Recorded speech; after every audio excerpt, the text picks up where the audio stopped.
Welcome everyone to another Altos Trading Live strategy session with Jeff Tompkins. This is your host, Richard Van Rich, and we are excited to have you guys with us here tonight. We've got a lot of great information to go on. We missed you guys last week. Hope everyone's having a wonderful week in their trading. It's a really good timing for this. We've got a lot of things going on in the market, and we are glad you're all here. If this is your first time on, you'll notice that your microphones are muted. That's so we can all hear Jeff and I talk. But if you look at the bottom of your screen, if you move your cursor, you'll notice a chat and Q&A box located at the bottom. Pull those up and put in any questions there, and we'll answer those throughout the evening and also before we hop off at the end. If you have any questions about your account, access to Trade Trend or Zillion, or anything about any open trade alerts, email support@altostrading.com, and we'll answer those tomorrow. If you do have to hop off for any reason tonight, don't worry, this is recorded. And it'll be available in the members area later this evening or the latest in the morning or sometime on YouTube in the next couple of days. So before I bring on Jeff, let me just read the disclaimer. Altos Trading LLC and Trade Trend Zillion software is intended to be used as an information service for subscribers and includes opinions as to buying, selling, and holding various stocks and other securities. However, publishers of Altos Trading, Trade Trend Zillion softwares are not brokers or investment advisors and do not provide investment advice or recommendations directed to any particular subscriber or in view of the particular circumstances of any particular person. Altos Trading LLC, including its owners, do not accept responsibility for any decisions made by subscribers using the software, and subscribers to the Trade Trend Zillion software or any other person to buy, sell, or hold securities should do so with caution and consult with a broker or an investment advisor before doing so. All right, with that being said, let me bring on Jeff. Jeff, if you want to grab the microphone. I'm here. Welcome, everybody. Hello. Hello, hello. Hello. Thanks for joining us this week. Sorry we missed last week, you guys. Had some scheduling conflicts, but we are back and better than ever. So last week was obviously, there was a lot going on, so it was not the best week to miss, but a lot of the dust is kind of settled there with all the banking fiascos, and we'll discuss that tonight, obviously, as it relates to impact on the markets and what we want to look out for moving forward, particularly as we get into our market overview and mapping out our key levels. We're going to focus tonight on ticker roundtable because we've ran out of time in previous weeks to get to that. So there is likely a lot of things you guys are wanting to look at and analyze together. So we're going to do that tonight after we do our market overview, map our key levels, look at the 36-month moving average.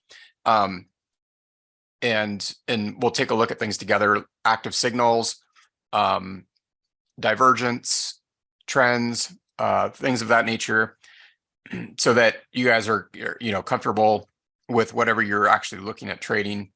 So we're going to dedicate our time to that tonight. And then next week, we'll get into a new strategy. And then we'll wrap up with Q&A on our session this evening. All right, so let's go ahead and get over to our Zillion platform and see what's going on in the markets. So let me get the S&P 500 pulled up. We're going to take a look at the S&P 500 first. Oh, we had a nice run up in the markets today. And there's a couple key levels, both static and dynamic, that we've broken through to the upside today, which is pumping more bullishness into the market sentiment and our stance on the markets. If we look at the sentiment gauges, what I'm watching is trend, because we've obviously had in the broader indices since early mid-February a significant rotation lower into a strong support level on the S&P around 3,800, and then we pushed higher. But we're technically speaking, we're still in a downtrend. I'll highlight that here momentarily. So I'm still watching some key overhead resistance levels to see if we can break through those and in swing points in the context of this downtrend. But there is something critical that happened today that could indicate that this previous downtrend that began again early mid-February is over. So we're going to look at that. But what I'm watching as far as trend analysis, as we're looking at these key levels, is are we going to push into bullish territory? That's often preceded by our buy-sell ratio for our buy-sell algorithms jumping into strongly into the green, which they have done. So the buy-sell ratio will often kind of front run or precede the trend metrics. So and that's what I'm looking for confirmation, is I want to see the trend gauge push into the green.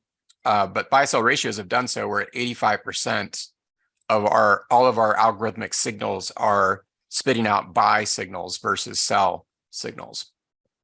And we're starting to see the VIX, the CBOE volatility index, come down and risk decrease in the market. And we'll look at that as well. Actually, real quick, let's go back to sector performers. So one other thing to note here that's kind of more on the bullish side is we've got some strong sector performers. So we've got communications, consumer discretionary, and technology that basically anything over a 1 is a positive performer. When we get over like 2s, and certainly 3 and above, we're looking at very strong relative performance. And so we've got some big performance numbers here in terms of communications, consumer discretionary, and technology. Real estate, which we'd expect with rising rates and inflation to underperform, as well as utilities. Financials are kind of just right there on the edge. Interestingly, considering what happened with Silicon Valley Bank and the banking sector and all the fear that surrounded that last week, financials are just right there on the edge of underperformance. You would think that they would have been like where real estate is, but not the case. So kind of interesting, and probably largely due to the bailouts that these banks are getting.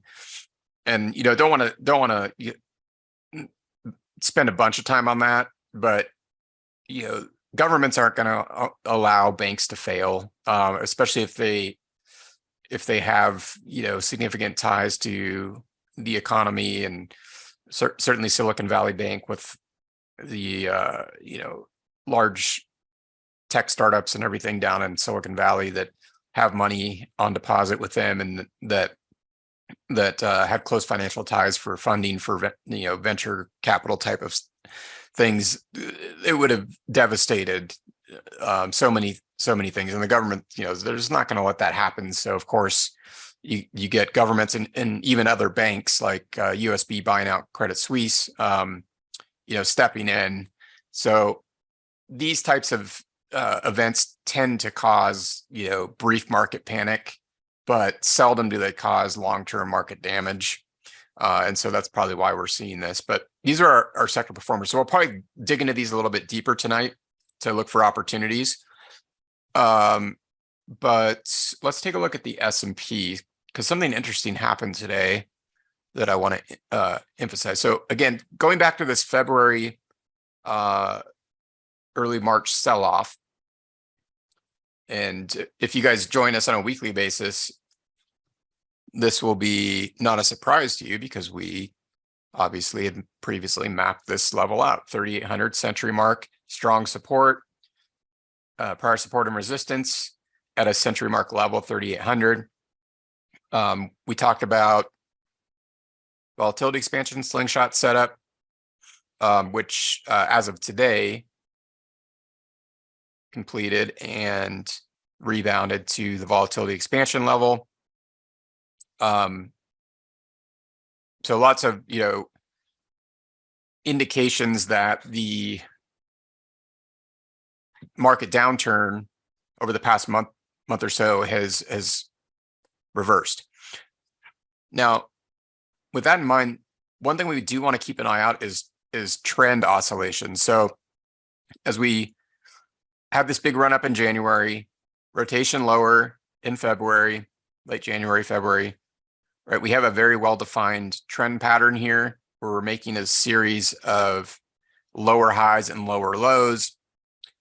that structure is still in place. So if we look at the close and the high today, it's still very well within the downtrend structure. Now, here's where people often get trapped, and my goal is to help you guys not get trapped and play this correctly. So a trend follower, the expectation is, well, we're following this well-defined downtrend structure, and whether you're looking at like Fibonacci retracements or whatever, horizontal levels, the next possibility is that the downtrend continues, right? And the structure stays in place. Well, and that could happen, but there are a couple things when we use the tools that we incorporated Altos and that I use personally to determine the likelihood of these things moving forward. Something changed here. So if we look at the beginning of this downtrend and rotation lower, very normal retracement, right? So we had a bit of a volatility expansion, price trailed the lower 2 standard deviation band here, rebound right up into the average, the mean, and we see bearish price action right here on March 6th on this candle, right? Picture perfect. Then we get another leg lower. We move back up into our average, our mean here, mid-March, but we don't quite reach the average, and this was a bit of a fake out here. So we have strong bullish activity up into around the 39.50 half century mark, sell off, but inside candle, high and low, encompassed in the high-low range of the previous day. So this is kind of a classic fake out. But what happened today is, number one, we gapped up due to overnight futures trading, and then opened above our average, which again is kind of right around a half century mark, 39.50, and closed higher on the day. So now we're back. Now we're actually above the mean on strong bullish price action. So how do I use this information to determine if this is simply a retracement within this downtrend structure, or is this going to break the downtrend structure? Well, technically, to see it break, we need to get through resistance, right? Which is kind of in the vicinity of 4,100 on the S&P. And you'll notice that in past months, when we've encountered that level from below, because we are currently below 4,100, we've had large rotations lower. So this is kind of more the medium term level we need to get through to see a full reversal of this current rotation lower. But we've got a lot of room to run. So there's to the upside, there's room to play this on a bullish side. But what I'm looking for is it's actually kind of more of a quarter century mark. Let's see, high 40.15, yeah. So the high today on the S&P was 4,009. So we closed at 4,287. So we had a close beyond a millennial mark. So that's also bullish. But I want to see us get through 40.25 on the S&P. So that's a quarter century mark. And if you look a little more closely here, we don't see quite the significant rotations we did off the 4,100 level to the downside, but we still see that there's resistance there. It's a quarter century mark. Okay, it's all over the place. Also some support there when we were able to break above it. Right, and we're almost there. Closed or high today. So if we break 40.25, assuming it's not a false breakout or reversal breakout and rotation back to the downside, I'm incorporating some patience here. I want to wait till close tomorrow or at least intraday. Like if I'm watching intraday, I want to see as we like approach the close that we get a close above 40.25. If we do, very likely we're going to be up at the 40.50 to 4100 level this week. All right, so again, if we get a close above 40.25 tomorrow, we're going to be pushing into 40.50, 4100 this week. If we break 4100 and close above it on a bullish day, then we'll certainly revisit, because it's possible this week. It's probably going to be a topic for next week. Then we're looking at 4175, 4200 resistance. All right, so right now, as of today, what's significant is we broke the 20-day average on a bullish move, gap up, bullish close. We broke through what was a resistance level around 39.50, and we're moving up. So again, word of caution here is just watch 40.25 tomorrow. You don't want to get trapped, because this downtrend structure could resume. We'll have a clearer picture of that as we look at the higher time frame charts, like the monthly chart, which let's do real quick right now, so we can kind of see what's going on there. All right, and this is also why I'm kind of leaning more towards the bullish side of things as we approach the end of March. So this is a monthly chart of the SPX, the S&P. Here's our bear market line. So this red line here,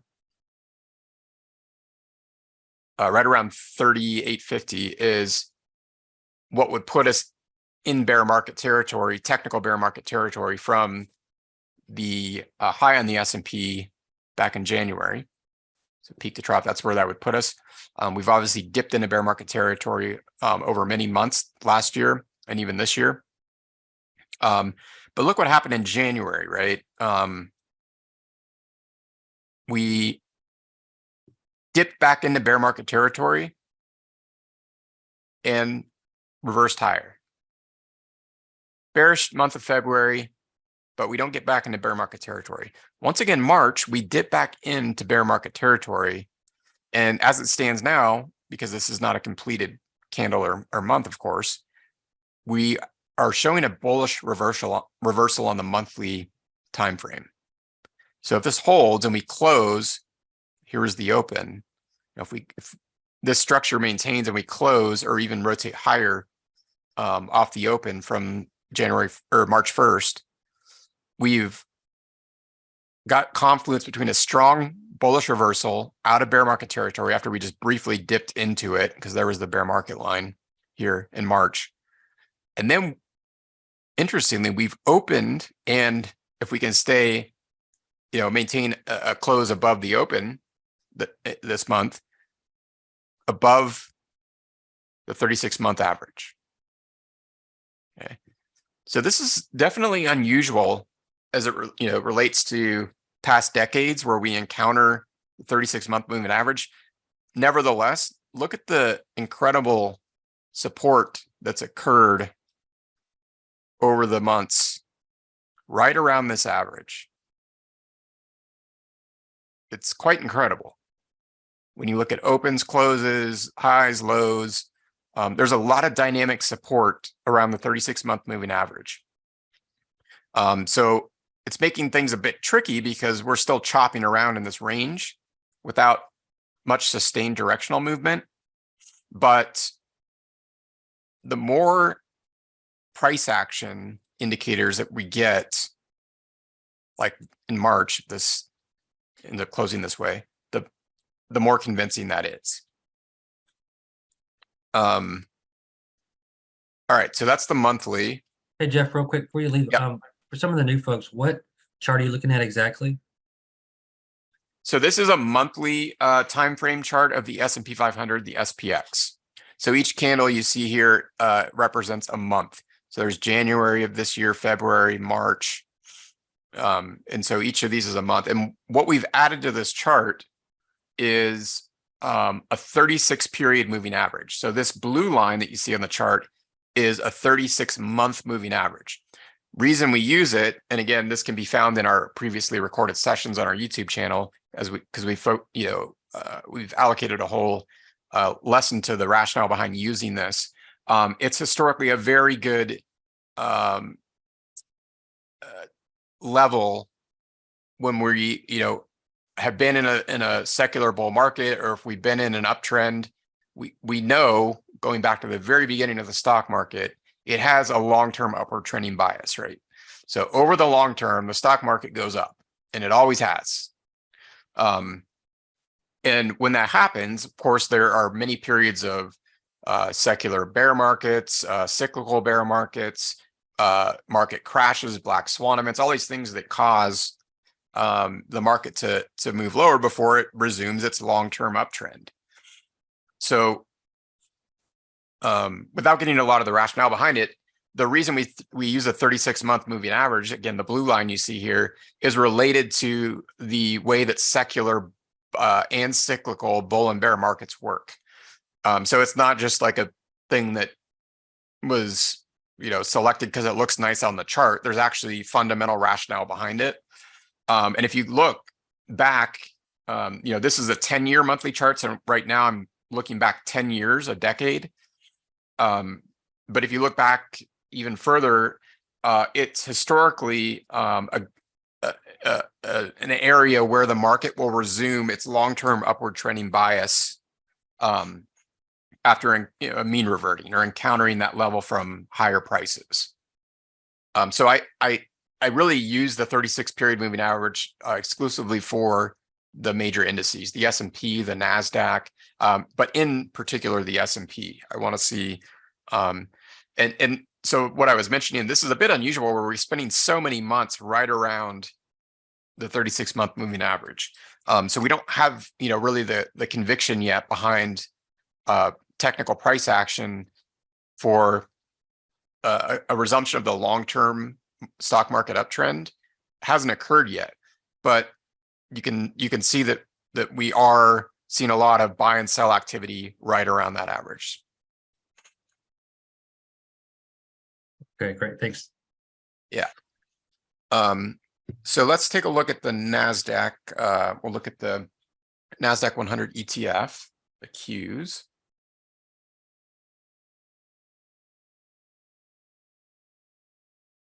Okay. All right, so what we have here is also bullish, although we have some overhead resistance to pay attention to that's closer proximity than what we looked at on the S&P. But we've got the beginnings of a bullish slingshot or volatility expansion to the upside. We're also in the midst of a trade trend buy signal, right? So that came in March 15th, was the forecast of the potential up move in the NASDAQ 100. So entry would have been kind of right around the 300 level. That triggered, as you see, the buy signal here the next day on March 16th, big run up. And then we moved into the 2 standard deviation upper band here, and it's starting to diverge.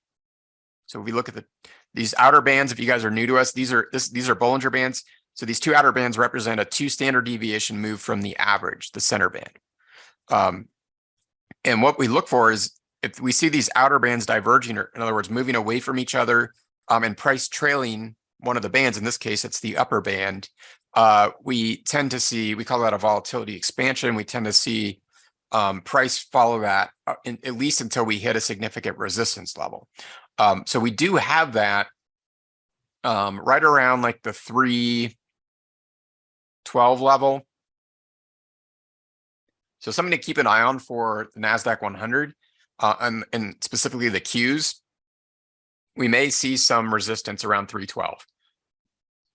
Now, like the S&P and those resistance levels we looked at, if we can break through that, then it really opens the door for a continued run up in the tech sector, the NASDAQ 100. So I'm just going to zoom out here a bit. And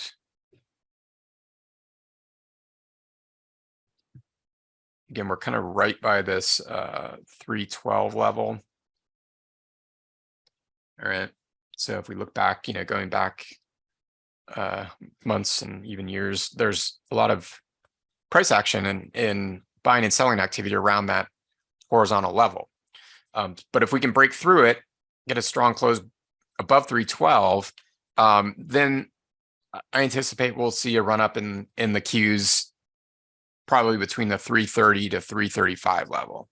Okay, so there is some nearby overhead resistance in that. Now, what like strengthens the case of the bullish price action that we're seeing on the NASDAQ and the S&P? Well, for that, we look at the VIX, the CBOE volatility index, right? And we recently got a VIX spike. By the way, for those of you who are following, I closed out my VIX spread, my VIX call debit spread that I've been sharing with you guys in our past weekly sessions last week for a really nice profit. I got the VIX spike I was finally looking for, and that we've talked about in previous weeks. Week before last, we revisited this and where I was expecting the VIX to spike up to, and beautiful, it did it, right? So we got the buy signal with VIX trading below 20, and actually in this case, the very next day. So this one came in, VIX previous day, March 8th, it closed 1911. Next day, March 9th, we get buy signal. VIX spikes up, closes at 2261. And the very next day, triggered entry, there's our buy, and we get a spike up above 30. So I think I made, made like 200 or 300% return on that trade, maybe closer to 400%, but really nice trade there. Love those VIX trades. VIX call debit spread, wait for the buy signals to start coming in when the VIX is below 20. So that one's closed out, just so you guys know. But what happened here is we got the VIX spike, and as we always do when we get a VIX spike, it ends up coming back down. And the VIX has now come back down into support right around 21, right? So that doesn't mean the volatility is over, right? It just means that it's retreated, and it's inversely correlated to the S&P. We saw the run up in the S&P as the VIX comes down. So what we want to look for now is we want to look to see if the VIX can break this support level, so I'm watching 21 on the VIX tomorrow because we're right down into that level today on the close. And then of course I'm always watching the 20 level. If we can close back below 20 and we get through those the closest proximity resistance levels on the S&P and the NASDAQ 100 we just looked at, then that's where I get aggressive. Like, okay, I'm going to get aggressive on the bullish side because VIX is now below 20 and S&P and NASDAQ are breaking through resistance. Boom. It's very reliable, but like anything else, not a guarantee, very reliable. So what we want to be cautious of in terms of being on the bullish side of things right now is watch 21, watch 20. If we start to get VIX spike again off this 20 to 21 zone, and we get reversals on the S&P and NASDAQ to the downside off those resistance areas, then what we started out talking about tonight, that the resistance zone on the S&P, or sorry, not the resistance zone, the downtrend structure, where I showed you what that downtrend structure looks like on the S&P, then that would be the base case for that maybe remaining intact. So we want to, see, does the VIX spike again off the support zone 20 to 21, or does it continue to retreat lower, back down below 2021, while the S&P and NASDAQ resume their uptrends past resistance? So those three things really paint the picture and start the process of my overall analysis to get into my strategy-based decisions. What am I going to trade? What strategy, what asset class, what sector, what type of strategy? Am I going to use options or, all these different things? That's the first step this is something I do it with you guys every night, Tuesday night, 7 p.m. Eastern, but I do it on my own every single day. And this is my starting point. So we spent, about 30 minutes and I talked through it. So it takes a little bit longer to, because I'm explaining a lot of things, but it usually takes me like 10, 15, 20 minutes tops to run through this every night. And my homework's done, and then I can go ahead and make my decisions, plan my trades, and everything else that we cover on our strategy sessions. So I'll pause there and see if there are any questions on the indices, the VIX, our market analysis, the key levels, and then we'll start to get into, make it about you guys tonight. We'll open it up to Ticker Roundtable. If it's your first time on, you guys can share any tickers you guys want to look at. We'll run some analysis on them, look for any signals, divergence, and then any other questions beyond stock specific, symbols, we can address those too. So any questions, Richard? Yeah, before I ask the question, I want to just highlight something you said. I think it's really important for people to know and understand is that you mentioned like you have a trading plan and every day you do the same thing. And I find that it's really important that you do something and let people understand that it's something that you do consistently and you don't move and you don't hop around. You don't go from, a lot of people, it seems like they do something for a while and they get bored and do something else. And they get bored and do something else. We're all vulnerable to that. I do it. I've been in that trap myself. And after doing it enough times, it's finally like, okay, I was doing so. And it's interesting. Like I'll incorporate a methodology or a strategy or a system that is actually profitable and works. And I get bored with it. And so I look for something, I develop something else or look for something else. And then, I reflect on that. And I'm like, why did I abandon that? I was making a lot of money on it. Why would I stop doing it? But yeah, good point. I mean, we're all vulnerable to that for sure. Yeah. But even at the end of the day with all that, even if you do change strategies and you do shift gears, your process doesn't change. Right. And I think that's great that you highlight that. You said, listen, this is what I do, the day before. You look at the market, you take 15 minutes to just do your part, and then you find your setups the next day. And I think when you come prepared like that, I think you have a much higher probability to win and to be consistent by following that. I just wanted to highlight that before I ask any other questions because that's so important. Yeah, definitely. So there was a question. It was kind of like being with the Fed that's coming up. This was by M. I don't know what their full name is, but is it possible to see, let's say, a head fake, like move through resistance and then retrace Thursday? Do you see like that's a probability or? Yeah. So, and I'm glad that's a good question because I was just about to mention, I pulled up that economic calendar. We've got the FOMC announcement tomorrow. We got CPI, PPI.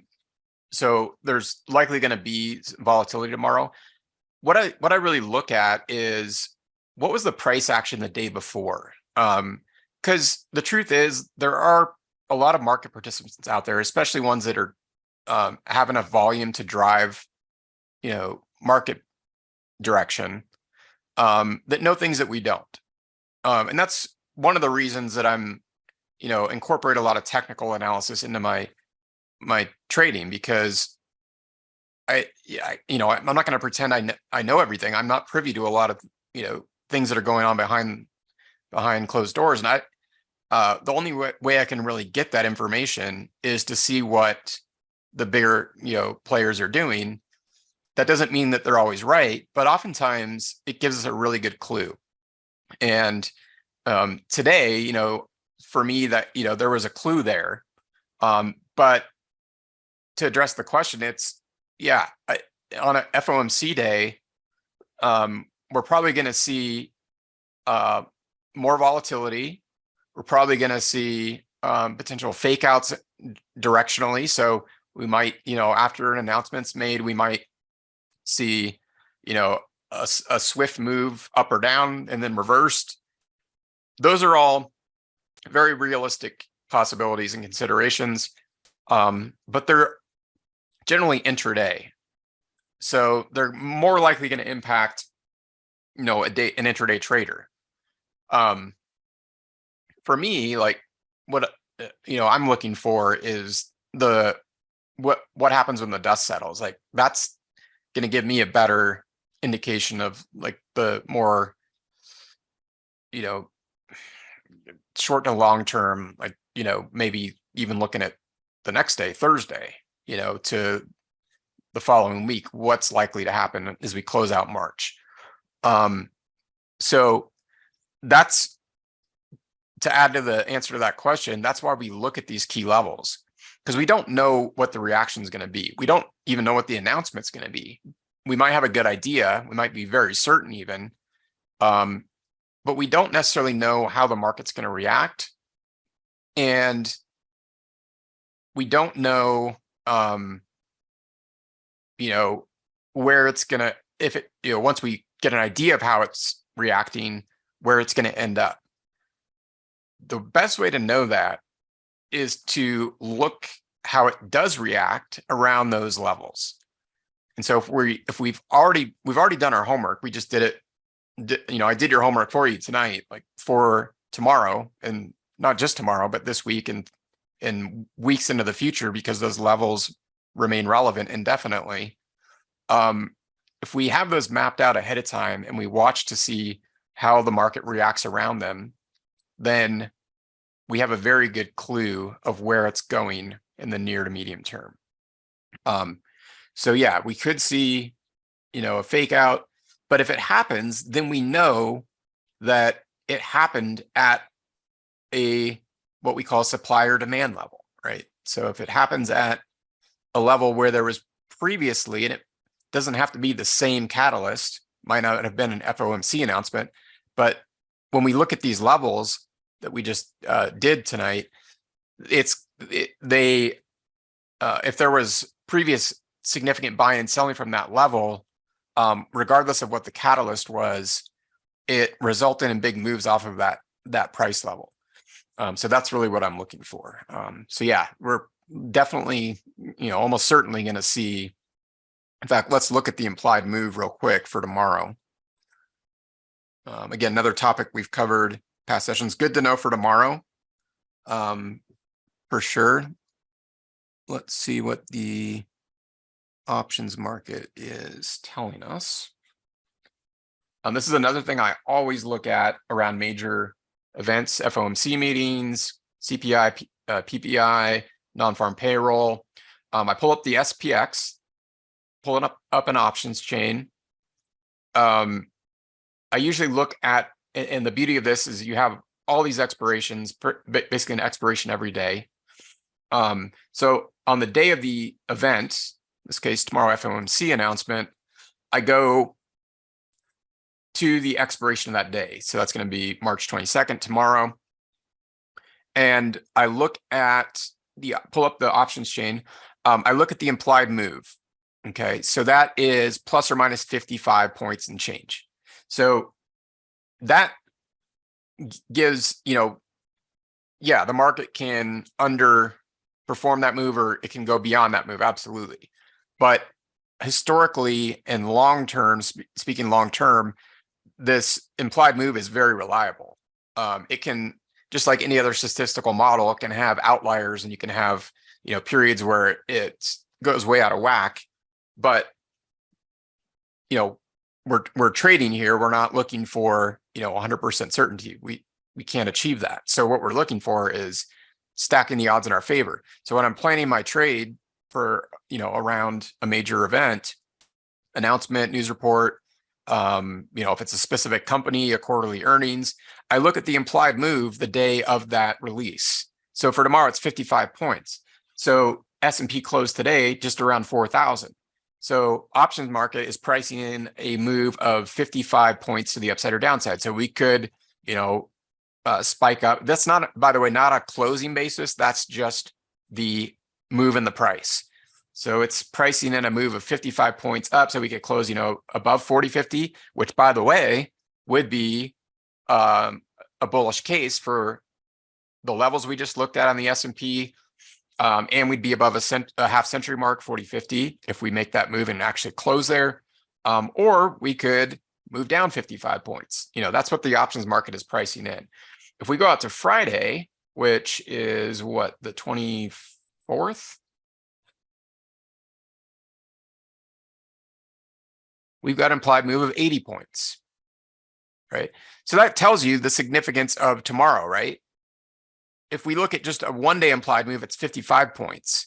If we look at a 3-day implied move, so we've got Wednesday, Thursday, Friday left this week, it's 80. So the bulk of the implied move for this week is made up from what's happening tomorrow, right? So 55 of the 80 points of implied move all falls within tomorrow. So it kind of helps you paint the picture like, okay, tomorrow's an important day. We're likely to see more volatility, and the remaining, implied move here may be due to wherever the dust settles, and that's where the market is anticipating to go.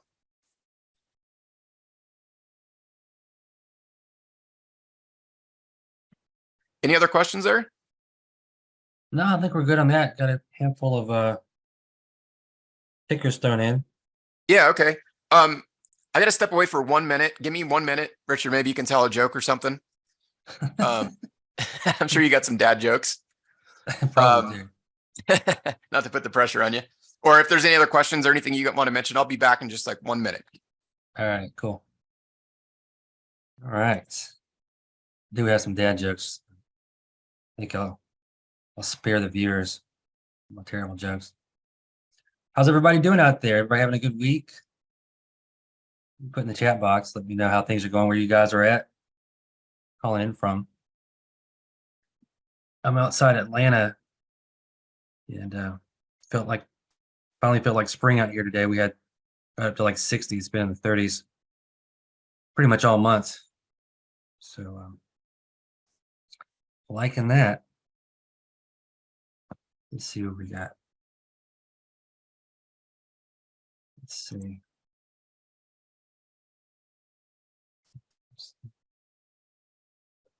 Yeah, to answer your question, futurist. Yeah, today's somewhat sideways because of FOMC. You'll notice there's a lot of whenever there's high impact news, especially something like FOMC, CPI, non-farm payroll, you'll see a little bit of consolidation prior to that. You'll see kind of price trade in a range.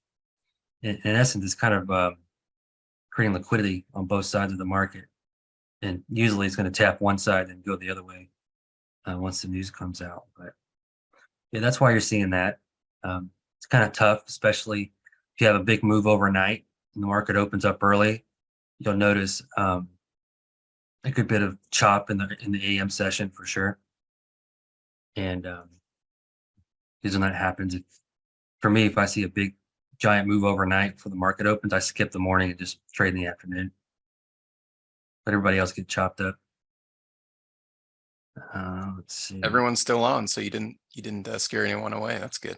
I know I didn't have too many dad jokes on deck.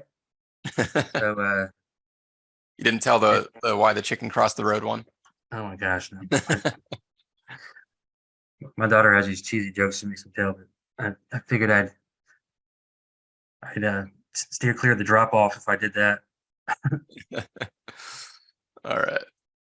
Okay, well, I'm back.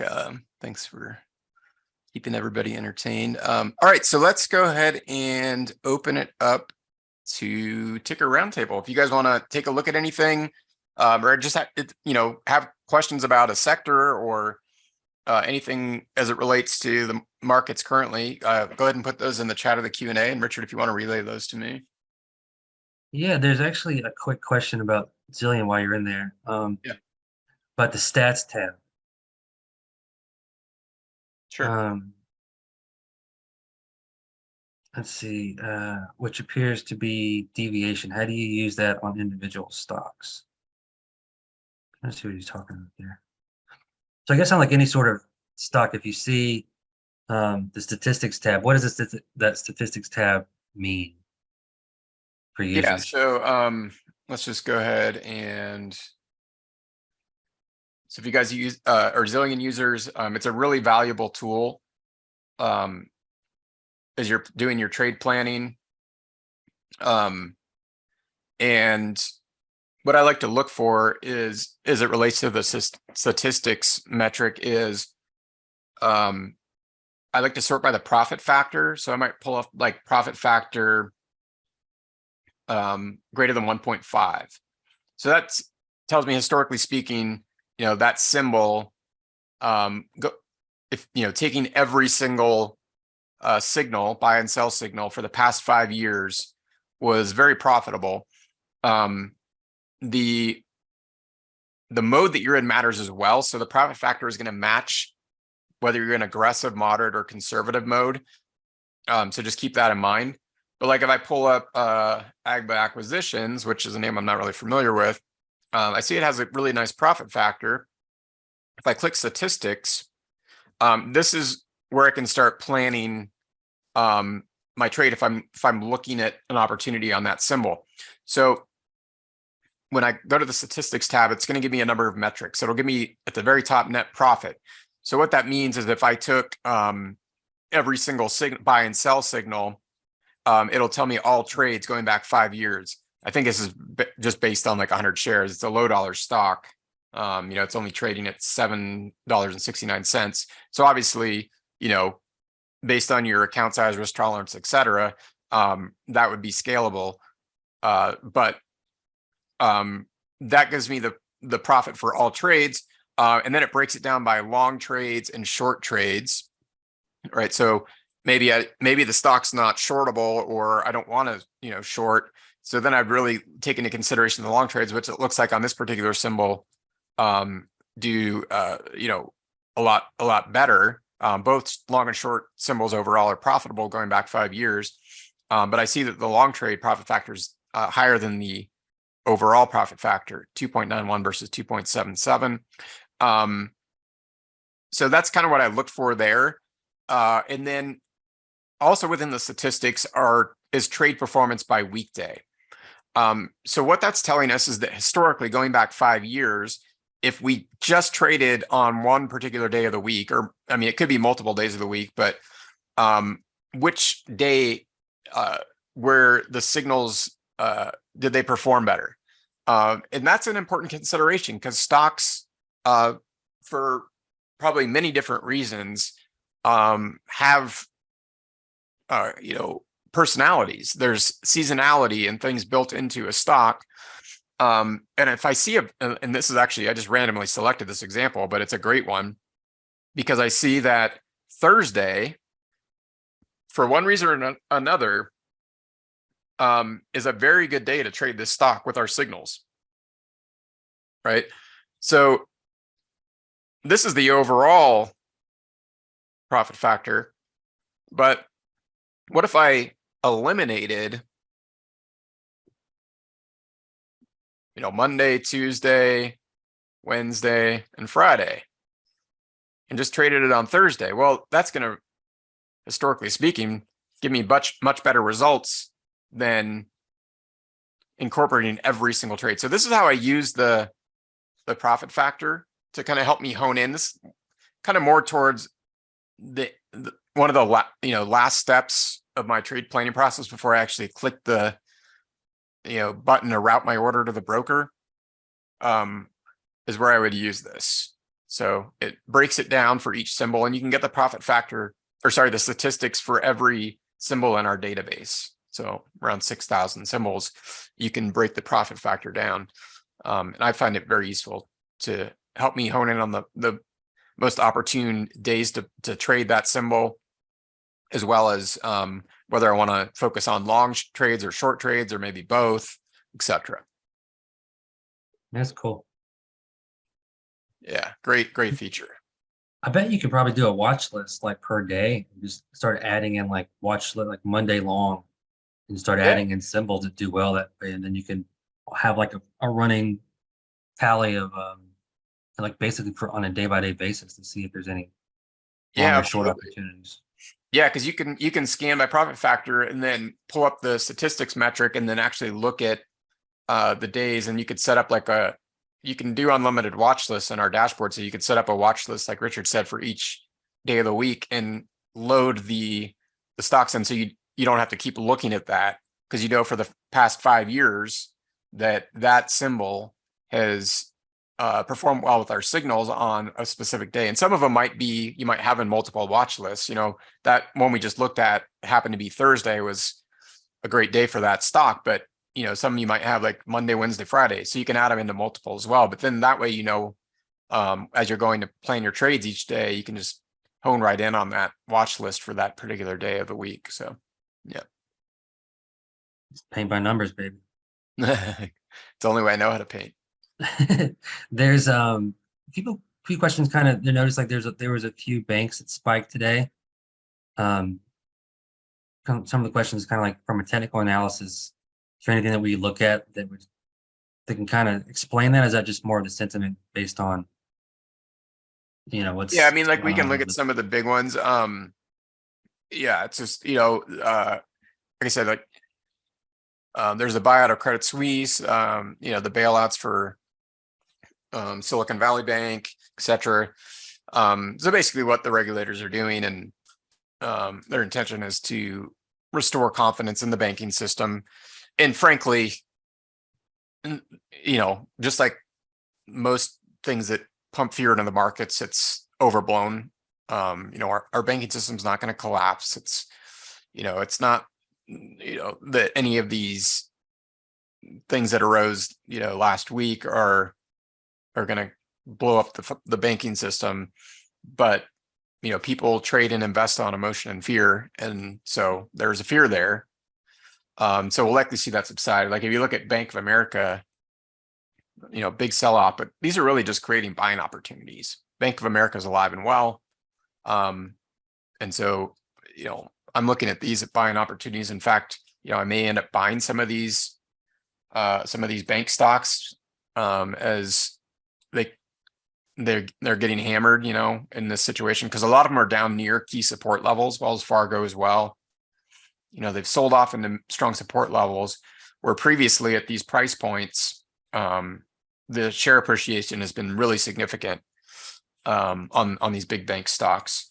So I think a really good opportunity in the banking sector here, if you're a contrarian and you can play the opposite side of it. I would just stay away from like small mom and pop speculative banks. Those are the ones that may not recover quite as well. But your big banks, your Wells Fargo, US Bank, Bank of America, I think there's some really attractive buying opportunities right now in those. But we don't have any buy signals, at least at the ones we just looked at yet from TradeTrend. In fact, there's still active sell signals. Like on Wells Fargo, there was a sell signal came in March 8th. That one's still, well, looks like maybe it was taken. No, it was taken out today, just barely. But what a beautiful move there. So there was a sell signal March 8th, entry probably right around 43.55. Trailing stop was 38.96. Looks like we just came up and hit that today. So I expect we'll probably see some buy signals here in the coming days. So I'll be watching for those. Let's take some tickers. Yeah, let's see. How about DocuSign, DOCU?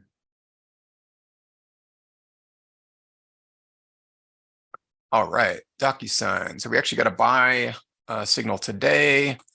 So there's a pending entry at 59.14 to the long side.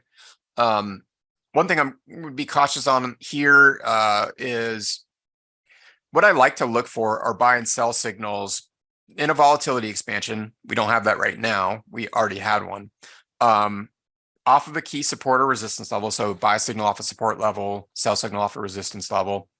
And after a move, an opposing move. So like I like a buy signal, like we were just looking at like Wells Fargo, Bank of America.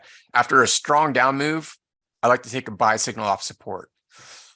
We did get a somewhat of a strong down move here on DocuSign, but it wasn't very sustained. It happened over, basically, it was a gap overnight, and we didn't really move much lower from there. In fact, we rebounded the very next day. So this one's kind of in no man's land. The other thing I'd want to watch out for is overhead dynamic resistance, which is right around $60 a share. That's our 20-day average price of DocuSign. So if I were going to play this buy signal, I'd want to make sure we're clear of that 60 level on a closing basis. So it's a little premature for me to take this signal. In terms of support, though, we do have some strong support right around kind of 56, right? That could help hold prices up a bit here. So a little bit choppy, but DocuSign tends to kind of chop around a bit for a while. Like if you look kind of back in this time frame here, you know, it gets into these ranges before it makes strong directional moves. So not the best, strongest signal, but again, I'd watch this 60 level, see if we can get clear of that for any long entries. All right, let's see. DRI.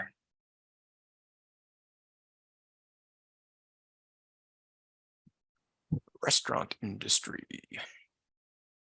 All right, so DRI. All right, so this one has just recently broken very strong resistance. So it was in this channel with the upper range of the channel around 150. All right, so there is an open buy signal on this one.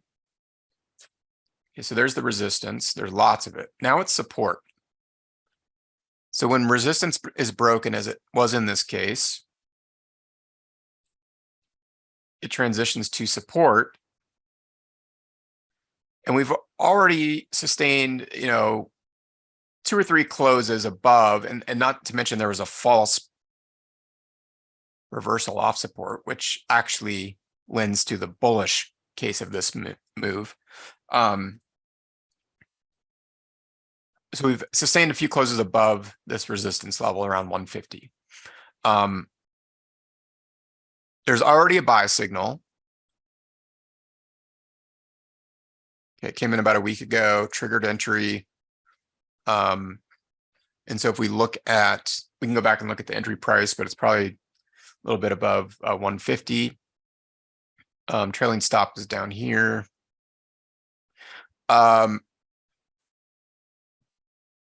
What is likely to happen here is a retest of support.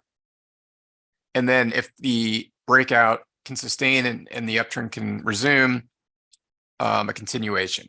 So this could create some additional buy, entry opportunities. One thing I look at, like when I get it in a profitable trade, like if I was in this, I'm, a few bucks in profit, which let's see what the entry was on it. Entry is at 150.26. Okay, so 150.26. So it's, a little over $2 in profit per share. I may want to add to the position. So I can, in terms of money management, I can move my stop, I can add to my position on a resumption of a trend. So if I were going to add to an open position as it relates to this previous signal, buy signal, I might wait for price to pull back into the support level and then resume the uptrend. But you can see that there's significant momentum behind this upward move because we've broken through that resistance level around 150, and we've got volatility expansion, price trailing the upper band, outer bands diverging, center band uptrending. Those are all the things I look for on a momentum move like this.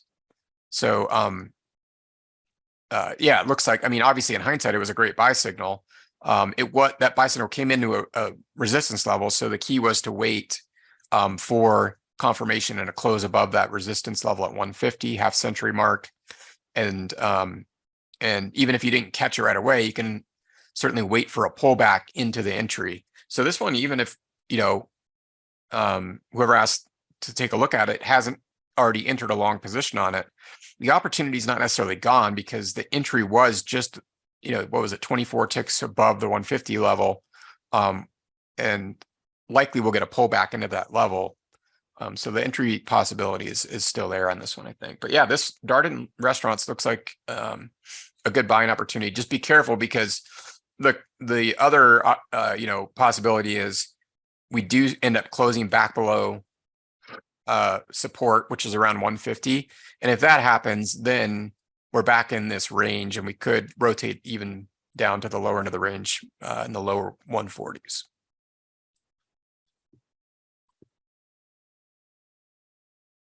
All right, let's see. JPS.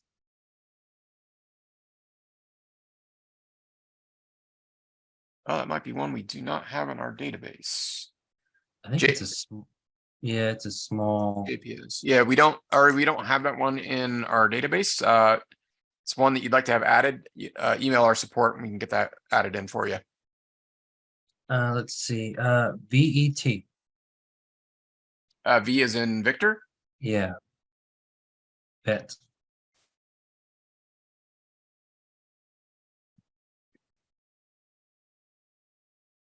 All right, for a million energy. So we got an energy stock here. Energy, this stock has been really pummeled this year. There was an open sell, profitable sell signal here from earlier in March. Today taken out on a trailing stop. So there aren't any current signals on this one, nor is there any divergence cloud. We're in a strong downtrend. So at the moment, I'm not seeing a whole lot going on with VET, other than just today we had a gap up and a close higher, but just could be simply be in the context of this medium to longer term downtrend. So what I'm watching for here is resistance kind of around 1325 or wherever at the time the center band resides, our 20-day average. So very near term, like tomorrow, next day, we may see a continuation of the move up into that center band area, where it's very possible we could find resistance. So sticking with the trend, you know, if I were to play it, I would be looking for additional sell signals if that center band resistance holds. But it's currently not really seeing a whole lot of opportunity on this one, other than, you know, potentially a run up into the center band. But we did close below this major swing point from February 22nd, which is a level we need to clear for sure for that to be more likely. Let's see. GDX. Good old gold miners ETF. All right. So zoom out a bit here.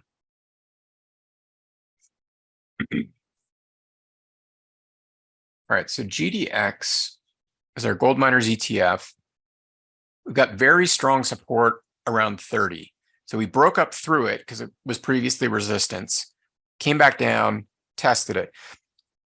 How do we know that like these levels are significant? Well, look what happened today. Sellers drove the price down into roughly the 29.50 level. Buyers came in and closed it almost right at that 30 level. Look at the close today. So just to emphasize, you know, we're not wasting our time looking at these. They are very, very significant. So if you look at past support and resistance around that level, there's a lot of it. And we're just going back to late November, early December. So we had the breakout, we had the pullback. We're in a long signal right now, entry right around 29.30 probably. You could look at the dashboard to see what the actual entry price is. Trailing stop right around 29.50 as of the close today. All right, so the signal's in profitable territory. We got the breakout of the resistance. We got the pullback, which into what is now support. So what I'd be watching for tomorrow is whether we close above or below 30. So if we get a close above 30, then I expect this breakout momentum play to the upside to resume. If we close below 30, then I'm looking for a pullback into support, right? which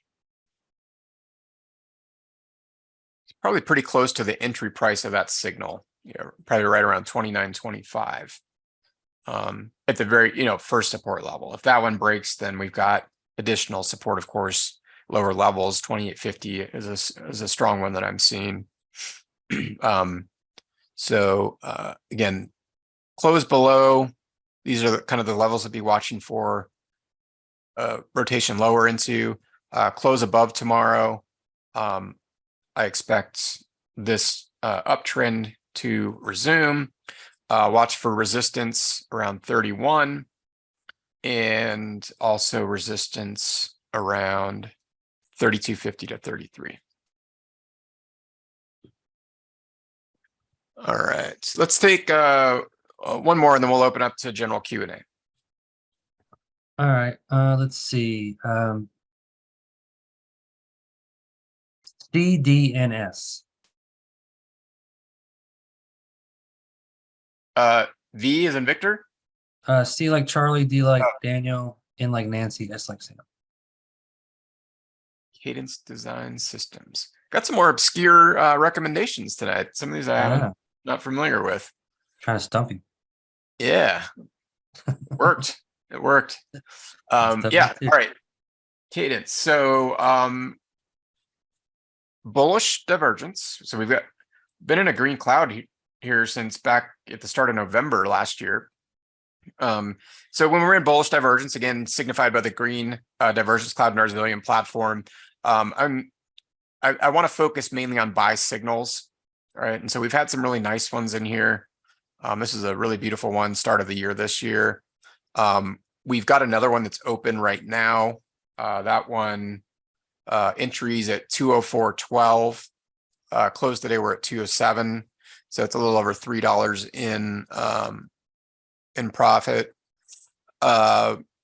So yeah, this one's all is looking good on the bullish side. We've got volatility expansion, so price trailing the upper band, outer diverging bands. One thing to kind of take note of here is this lower band is starting to kind of come around, which is normal.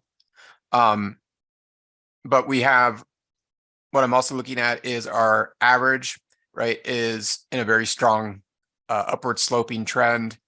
And then as far as levels, let's zoom out a little bit here because currently I'm not seeing any overhead resistance. Definitely strong support. Let me first mark, well, let's zoom out a little bit more first. Going back years now, I'm not seeing any real overhead resistance, at least for the last couple of years.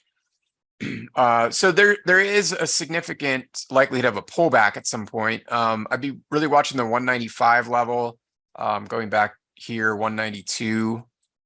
So let's just call it like 190 to 195. Could be a pullback level or zone when what this is really just kind of a parabolic move, stalls out and reverses, but doesn't mean that there's not, bullish implications for the future for Cadence. It's just that,